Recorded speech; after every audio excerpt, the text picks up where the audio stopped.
All right, my apologies for the first one. It wasn't streaming on Facebook for some reason. But it's been months since I did this. Welcome back to All In with Nate. As you see, we're a couple of hours away from the football season starting. We got the Eagles here at home at 1 o'clock today.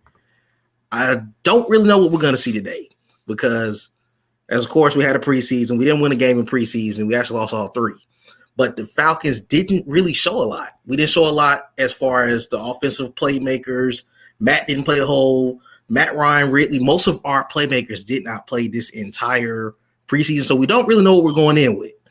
But before we even touch on to that, I do want to go ahead and start off talking about some of my personal concerns going into the season. I also had a couple of fans chime in and give their outlook on the team, and I'll go ahead and give their names as I go into it as well. But, as we get ready to enter this game, I want to pull up the depth chart for 1 second. I want to pull up the depth chart and just kind of show everybody what the Falcons are going to be looking like going into this game because, it's a new head coach. We don't really know what this team is going to be looking like opening up this game. So I'm going to start off bringing up the depth chart real quick. So we're starting off with showing you guys. I'm going to go full screen and come off of this screen. Okay, so as you guys can see, opening this game up, we're going to be starting, of course, their usual Matt Ryan starting, Calvin Ridley starting. We are starting Chris Marshall Gage as the number 2 receiver. We are coming in with Christian Blake and Taji Sharp backing up Ridley. We have Olomide Zaccheaus as, I think, the potential slot receiver right now. One of the intriguing things that you see with this depth chart is the Falcons are starting Jalen Mayfield, a rookie that we drafted out of Michigan. This is going to be his first start of his career. Matt Hennessy's taking over for Alex Mack. Alex Mack left this offseason going to the San Francisco 49ers in free agency. So as you can see, the Falcons are coming out. So those two guys got a very, very interesting matchup today.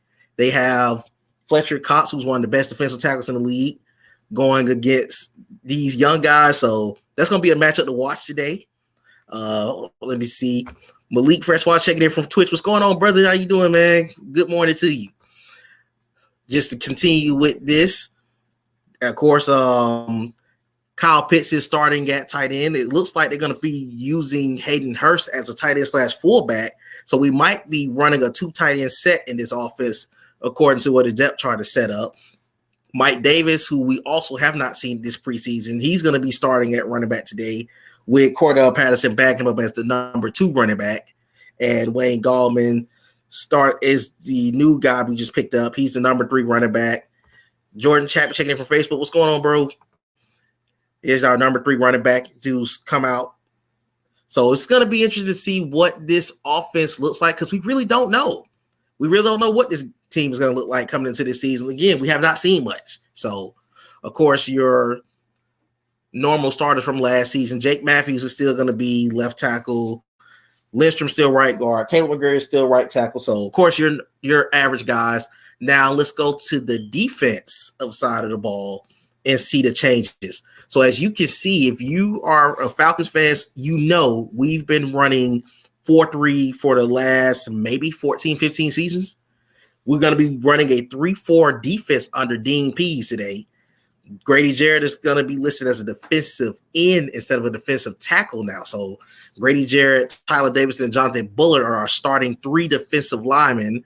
They moved Jacob Tuati Mariner to outside linebacker, which is very intriguing. Of course, Deion Jones and Aluakon is the outside line. It's the middle linebackers now.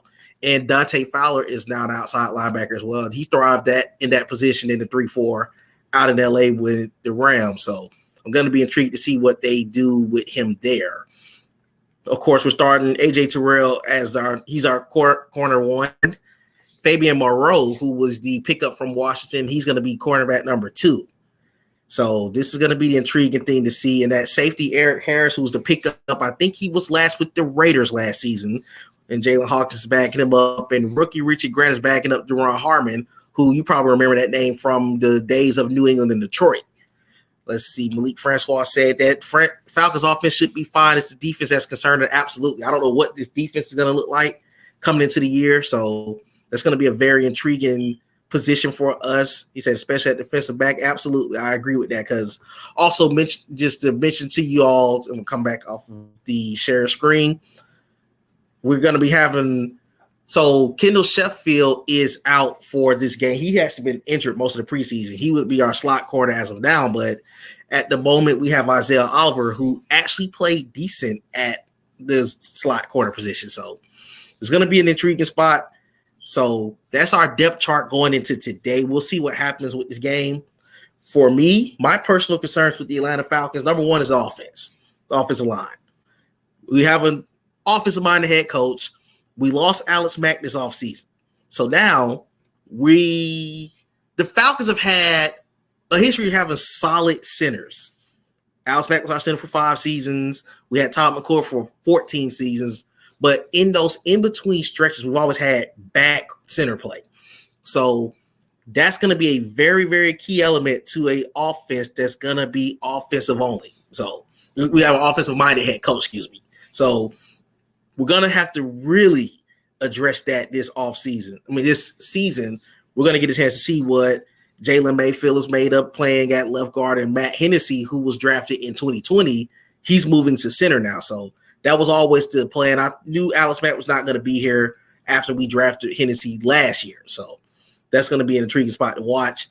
Also, it's going to be very key that they perform well in this offense because, as we all know, Matt Ryan thrives the best when we have a solid offensive line.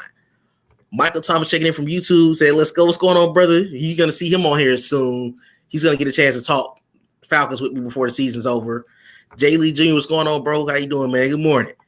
So the offensive line is a huge concern because, one, you got a 36-year-old quarterback and not a really reliable backup. I'm not really a big fan of Josh Rosen. Felipe Frank still got to develop. You don't really have a good, solid number 2 quarterback. So you're going to need somebody to step. You're going to need Matt Ryan protected all season. Also, as I mentioned earlier, the defensive line is going to be a huge concern because we're going 3-4. And I don't think we've been 3-4 since Wade Phillips was our defensive coordinator back in 2003. So that's going to be an intriguing spot for us this season because, honestly, Grady Jarrett is being moved to defensive end. I don't know how I feel about that because to me, he wreaked his havoc best up the middle. And I think that's kind of taken away from the lack of depth that we have in the defensive line already. Also, speaking on that, Tyler Davidson is right now considered the number 2 defensive lineman. And I'm not a fan of Tyler Davidson, to be honest with you guys. I'm not a fan of his. Jonathan Bullard is average at best. I'm really not a fan of this defensive line. And I'm hoping I'm not trying to sound negative on this defensive line. They could come out here and perform well. I'm just not a fan of it. Also, I'm going to be intrigued to see can Marlon Davidson, who really didn't have a good 2020, come out and have a solid year. Taquan Graham, he's a rookie. He's going to get some snaps. Adonijah, he's also another rookie we got this offseason. He's going to get some snaps well at defensive end. So I'm going to be intrigued to see how that plays out. Also, as Malik mentioned earlier on here, the secondary. A.J. Terrell had a solid rookie campaign. I like A.J. Terrell. I think he's going to be really solid again this year. But outside of A.J. Terrell, we don't really have a reliable number 2. Fabian Monroe, he's fast. That's all I can say about him. There's a reason Washington let him go. I'm going to be intrigued to see how he played today.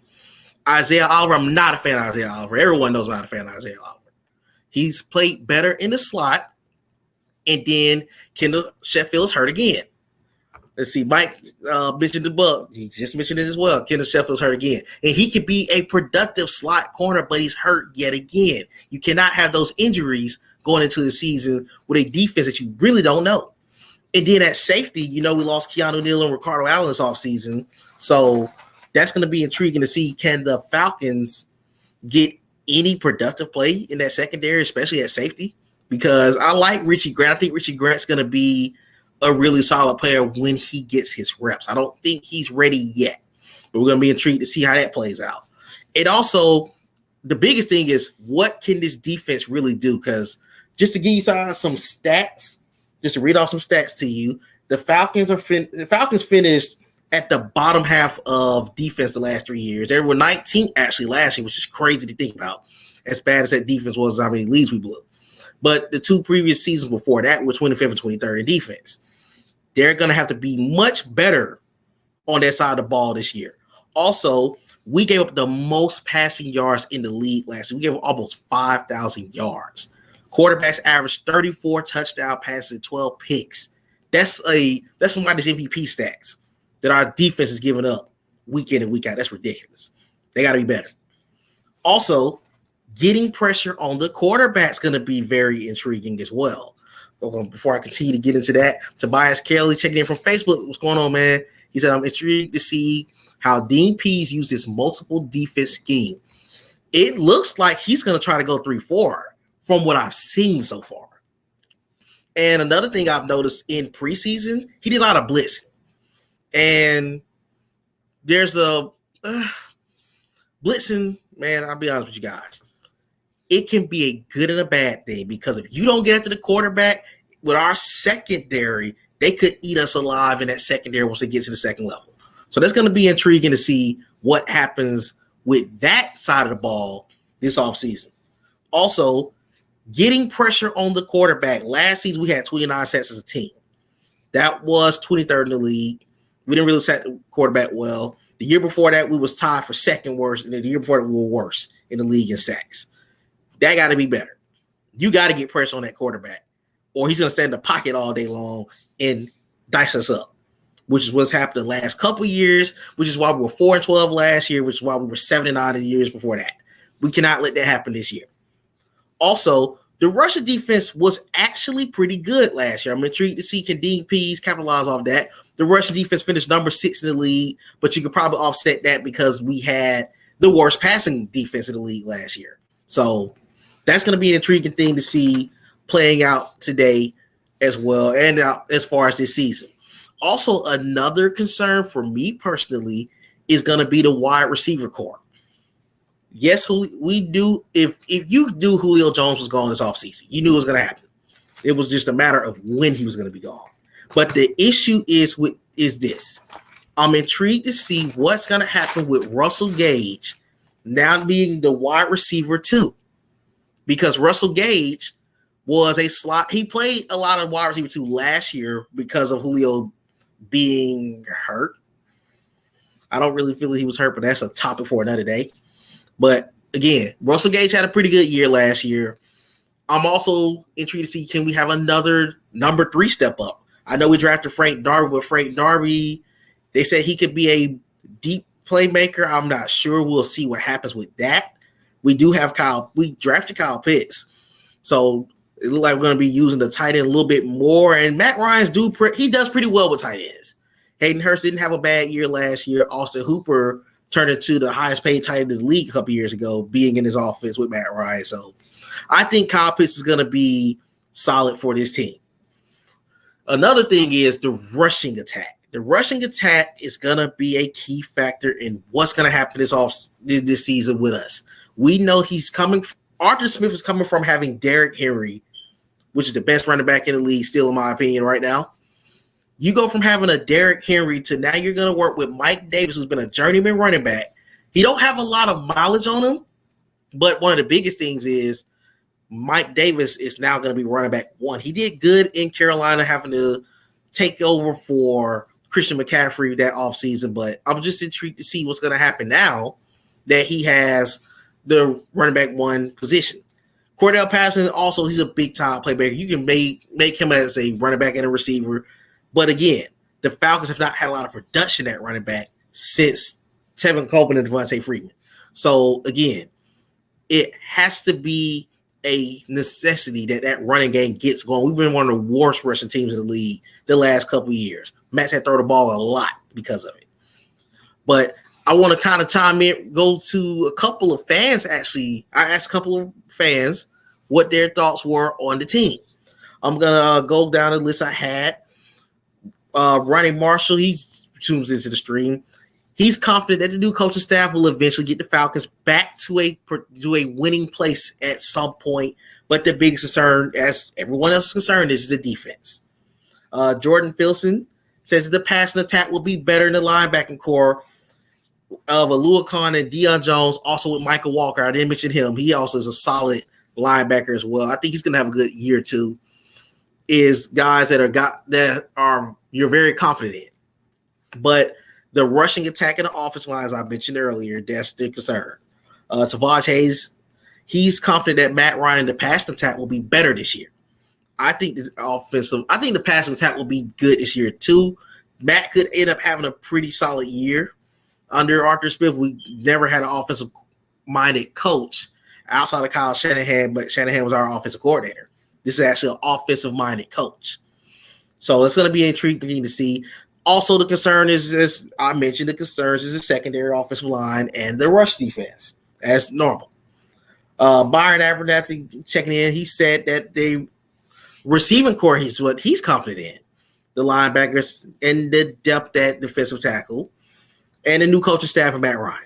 But the concern is also offensive line and pass rush, as I mentioned as well. I'm just going down a list of the different people that I heard from. Get on Julian Robbs. He said that he was confident also in the linebacker core. Most concerned about edge rusher and the backup quarterback, as I mentioned earlier. If Matt Ryan gets hurt, we don't know what we're going to have at quarterback outside of Matt Ryan. And also the offensive line depth. That's going to be another concern as well. Kadarius Bailey said he's confident in Matt Ryan being a better and consistent passer this year. Arguably could be the best player on the roster right now. He actually threw out a prediction of Matt Ryan getting a 4,500-yard season and 25 to 30 touchdowns on the year. The concern was also the secondary, with A.J. Terrell being the only true corner on this team that you can really rely on, and the defensive line outside of Grady Jarrett, as I mentioned earlier. Grant Pascal said that he's confident that Calvin Ridley will be solid. Well, I think Calvin Ridley is going to be, if you have on your fantasy team, I think he's going to have a big year. I think he's going to have a big year for us because he's wide receiver one now. He's been productive since he got here. The tight end depth of Kyle Pitts and Hayden Hurst should be utilized big time in this offense. And Grady Jarrett, of course, is going to be Grady Jarrett. He's going to be a Pro Bowler here. He's going to be a solid player. The concerns, he said, is everything else, which is understandable. That's what everyone is thinking about this team at this point. Moving on to Quentin Butler. He's not confident in anything in the 2021 Falcons, which is fine. I think none of us really know what to expect with this team. Jeremy Johnson, he was on the stream before. He said that his top concern is really going to be the pass rush with this team because, again, we don't really have a pass rush. We don't really have a reliable option at defensive end. Even though we're going to go 3-4, I'm intrigued to see if they're going to do a lot of blitzing with Dante Fowler Jr. He needs to have a good year this year, by the way, because that'll be a waste of money we spent on him last year. Also, how will the defense improve under Dean Pease? I think the defense is going to get better. Will it show this year? I don't know.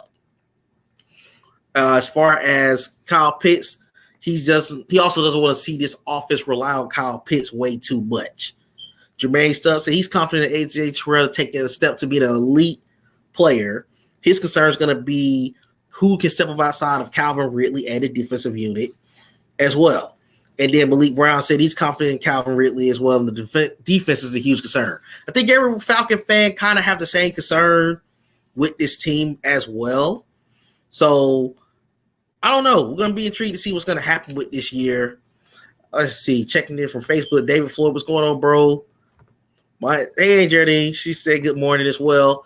I'm just intrigued to see what we're going to put on the field. I don't know. I really don't know. And that's sad to say because it's not even that I don't know the roster. We just don't know what we're going to put on the field right now. I think we'll find out a lot today. For a lot of people that's not in the state of Georgia, that's going to probably be the Falcons and Eagles will be televised in most of the East Coast. I don't know if you keep up with the regional map. You'll be able to see that game in a lot of areas in the United States if you're not in the state of Georgia. But let me go to I want to touch on another thing. Let me go to I didn't get a chance to do this before. I want to do a schedule prediction. I'm going to go based off, honestly, the best scenario I see with this team. So if you guys want to chime in and tell me your prediction as we go along, that's fine. I would love it. All right, let's pull up go to AtlantaFalcons.com. We're going to start off with this game. As far as today, I have us winning this game today. I think both teams really don't know what they want to be yet. But with that being said, I don't really see, I think we can pull it out. Let's see. Michael Thomas said he got Philly losing to Philadelphia. I can understand that. I think Philly has a little more talent than we do also. So that could be a very intriguing situation for the Falcons. Can they pull the game out? We'll see today. Week 2, I do not have us beating Tampa Bay. I think Tampa might go back to the Super Bowl. I don't have us beating Tampa Bay week 2. We might as well go ahead and mark it as an L. If we win, cool. Not, no, I don't see it. Tonio said we're going to win today's game. I have us winning close to day 2. We'll be in touch to see what's going to happen today. Week 3, the Giants in New York. They can win that game. They can win that game. But the Giants defense got better this offseason, so that's going to be intriguing to see how these guys play out. Michael Thomas got the Bucs as a loss. He has to start 0-2 and has us beating the Giants, which I do as well. I have us beat the Giants. I think that could be a win for the Falcons. Okay, moving along to week 4, we got Washington here in Atlanta. I think that's a loss. I think we're going to lose to Washington. I don't trust. This is the issue with the Washington football team. Before I go into that, Michael Thomas got the Giants game as a win. Antonio has the Falcons beating the Giants to go to 2-1 on the season. This is the issue with playing Washington. That defensive line is going to be tough for them guys early on in the year. And although the Washington football team may have their issues on offense to start off the year, I don't know if this team is ready for that kind of offensive line yet. Tonio also has us losing to Washington as well. The game in London, week 5, I have us beating the Jets. I think we should beat the Jets in London before the bye. I think we should do well. So I have us starting 3-2, I believe.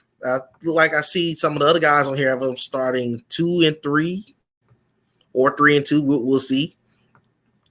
But I think the Falcons, at best or worst, should come out this stretch with a 2-3 or a 3-2 record. Tonio has us beating the Jets. You guys going 3-2.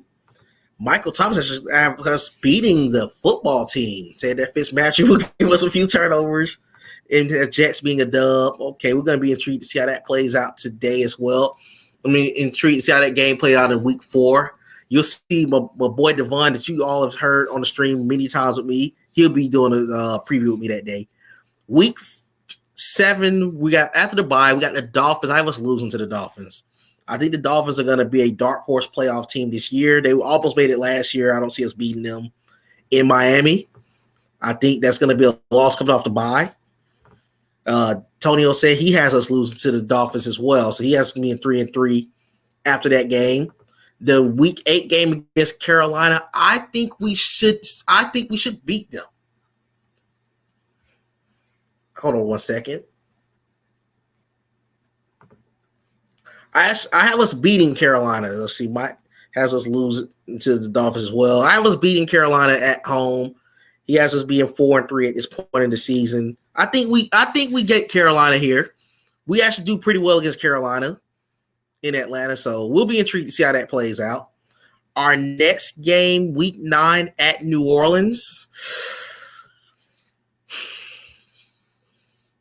I think we split with them this year. I think we lose that game in New Orleans. I think it's going to be too soon for us. Let's see. Michael Thomas have us losing to the Panthers at home. He has a healthy Christian McCaffrey. Tony also has us losing to the Saints at home as well. I think we're going to lose to the Saints at home. In New Orleans. It's going to be too early for us in New Orleans. I'm not sure about that game.